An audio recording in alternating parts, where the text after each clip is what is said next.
Saudara-saudariku yang terkasih, salam sejahtera bagi kita semua.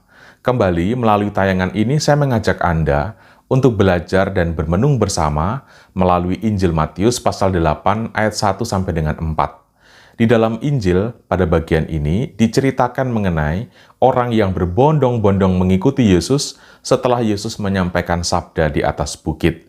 Ketika itu ada seorang yang sakit kusta yang mendatangi Yesus dan berkata, "Jika engkau mau, engkau bisa mentahirkan aku." Dan Yesus mengatakan, "Aku mau, jadilah engkau tahir."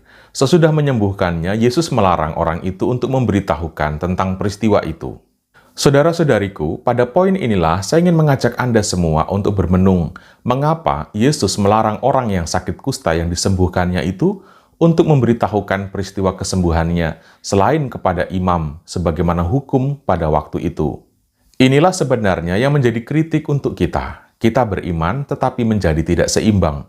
Beriman mendekati Tuhan hanya untuk sesuatu yang bersifat spektakuler, hanya untuk sesuatu yang tidak mampu lagi ditangani oleh manusia. Padahal kita dipanggil untuk beriman agar kita menjadi semakin sungguh-sungguh manusia. Ketika kita menjadi semakin sungguh-sungguh manusia, maka kita juga akan menjadi sedemikian ilahi. Sebab keilahian bukan didapat ketika kita menolak kenyataan manusiawi. Keilahian justru kita dapatkan ketika kita menerima seluruh kenyataan kemanusiaan kita. Kita bisa lihat di sekitaran kita. Semakin orang beriman, tapi nyatanya semakin tidak manusiawi. Semakin terlihat dekat dengan Allah, tetapi semakin aneh dalam hubungannya dengan sesama. Saudara-saudariku, beriman dalam perspektif kita sebagai orang Kristiani adalah beriman di dalam Yesus sebagai yang sungguh Allah dan sungguh manusia. Itu artinya kita beriman bukan hanya sekedar untuk mengakses keilahian, tetapi juga untuk belajar tentang kemanusiaan. Hal inilah yang seringkali gagal ditangkap dan gagal direnungkan oleh kebanyakan orang Kristiani. Kita beriman, mendekati Yesus, memuji dan menyembah Yesus hanya untuk mengharapkan mujizat, hanya untuk mengharapkan perubahan-perubahan di dalam hidup kita. Padahal panggilan untuk beriman sebenarnya adalah panggilan untuk berbuah, bukan sekadar panggilan untuk mengubah. Dalam banyak permenungan, saya kerap kali mengungkapkan bahwa kebanyakan kita sebagai orang Kristen dalam beriman mengharapkan perubahan-perubahan yang signifikan. Padahal ukuran dari beriman itu sebenarnya adalah apakah kita bersama Yesus itu mampu berbuah di dalam setiap kenyataan yang sedang kita jalani.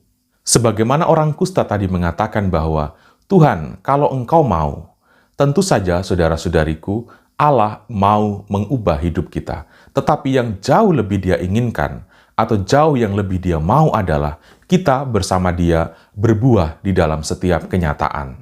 Secara pribadi, saya seringkali berpikir dan bermenung, jika dalam kemiskinan saya lebih banyak berbuah daripada ketika saya berada dalam kelimpahan, mengapa saya harus menggerutu dan menolak atau bahkan mengutuk kemiskinan? Ketika di dalam kesepian, saya justru lebih banyak berbuah daripada ketika berada dalam keramaian, mengapa saya harus menggerutu banyak ketika berada dalam kesunyian?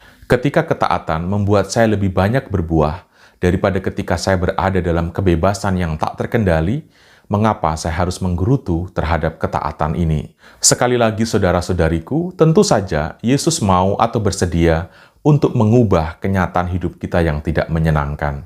Tetapi lebih dari sekedar mengubah yang tidak menyenangkan itu, Yesus berkeinginan atau berkehendak agar kita berbuah bersama dengan Dia. Saudara-saudari, Tuhan memberkati kita semua.